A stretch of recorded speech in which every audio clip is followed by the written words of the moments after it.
एगो टीम 5 बार IPL trophy के विजेता त एगो पिछिलका साल के विजेता मने मुकाबला बा मुंबई इंडियंस बनाम केकेआर।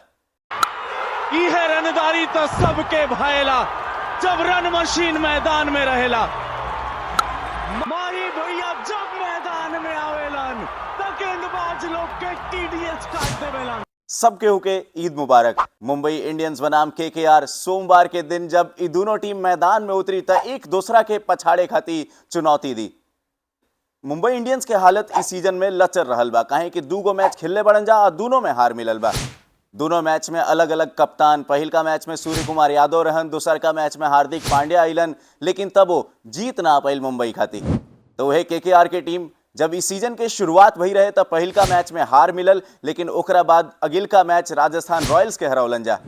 अभी मैच हुई भारत के एगो ऐतिहासिक क्रिकेट मैदान वानखेड़े स्टेडियम में। मुंबई सपना के शहर में के आके अपन सपना पूरा करी ये आज पता चल जाई। वानखेड़े के लाल माटी के पिच एकदम रन से सनाइल रहेला, मने उम्मीद बा कि इहो मैच में 200 के आंकड़ा आसानी से पार हो जाई। जब दोनों टीम आमने सामने रहल बा त दोनों के बीच 34 गो मैच भइल बा, जौना में मुंबई इंडियंस के पलड़ा एकदम भारी बा। 23 गो मैच मुंबई इंडियंस जीतल बा त केकेआर के खाली 11 गो जीत मिलल बा। लेकिन पिछला 3 साल के भिड़ंत पर नजर डालल जाओ तब 5 में से 4 गो मैच केकेआर जीतल बा।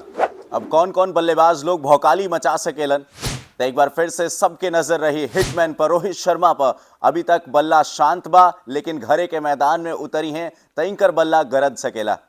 रायन रिकल्टन पर जिम्मेदारी रही, सूर्य कुमार यादव के ऊपर रन बनावे की जिम्मेदारी रही, तिलक वर्मा पारी के और आगे बढ़ावे के उनका काम मिली, लेकिन हार्दिक पांड्या फिनिश करे की जिम्मेदारी उनका कंधा पर रही।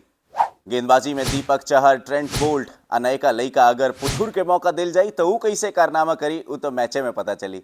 तो वह कलकत्ता देने से केकेआर की टीम जौन आरआरआर फॉर्मूला के साथ मैदान में उतरेला उ लोग के बढ़िया प्रदर्शन करे के पड़ी। शुरुआत क्विंटन डी कॉक के तेज तरार बल्लेबाजी से करे के पड़ी। रिंकू सिंह आवा बवंडर मचावा सबके हुए इंतजार करता। रसल के ऊपर जौन ई टीम निर्भर रहेला, अब बाकी बल्लेबाज के भी अपन काम करे के पड़ी। रमनदीप बाणे बल्लेबाजी में नीचे आ शुरुआत में टीम के कप्तान अजिंक्य रहाणे आई हैं तइहो तहलका मचा सकेले। तेज गेंदबाजी में वैभव अरोड़ा, हर्षित राणा और फिर स्पिन डिपार्टमेंट के संभारे की जिम्मेदारी दूगो बड़का खिलाड़ी सुनील नारायण और वरुण चक्रवर्ती पर रही।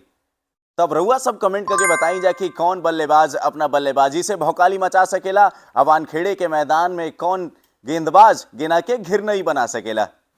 का केकेआर की टीम वानखेड़े के मैदान में आके कोरबो लड़बो जीतवो कर सकी, अका मुंबई के टीम सपना के शहर में फैंस के सपना पूरा कर सकी। वीडियो में इतने बा, रुआ सब जुड़े रही जा, ऐसे ही भोजपुरी भाषा के आगे बढ़ावत रही जा और वीडियो के सब के हुबरी पहुंचावत रही जा।